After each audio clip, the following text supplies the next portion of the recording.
Tutto pronto per i saldi invernali 2026. Sabato 3 gennaio, infatti, partiranno i ribassi in tutto il Veneto. Si stima che 2 famiglie su 3 si dedicheranno agli acquisti scontati.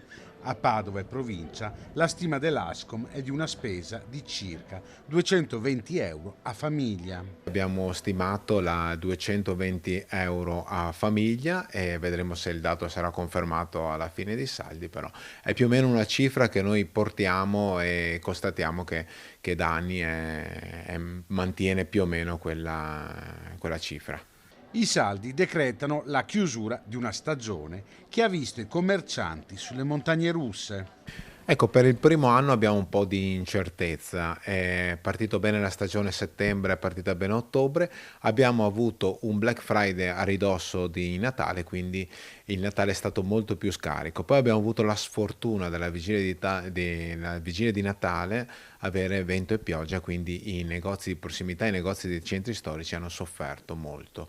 Abbiamo anche un particolare quest'anno che i negozi di abbigliamento sono più scarichi perché i colleghi hanno comprato meno, quindi saranno dei saldi da valutare. Vedremo da sabato vedremo subito come sarà il termometro dei saldi. Tra i capi più acquistati sicuramente giacche, giubbotti e capispalla. Quali sono però i consigli per capire la genuinità dei saldi? Allora, innanzitutto il negozio fisico, il negozio di vicinato, abbiamo la possibilità di verificare il prezzo da settembre che arriva la merce fino ovviamente al momento dei saldi, quindi è un'etichetta che noi controlliamo sempre. Ricordiamo che sul cartellino dei saldi deve essere apposto il prezzo precedente, la percentuale di sconto e il prezzo attuale, quindi che siano questi dati qua. È possibile comunque cambiare anche la merce in caso di merce difettata che ha le stesse garanzie della merce non in saldo.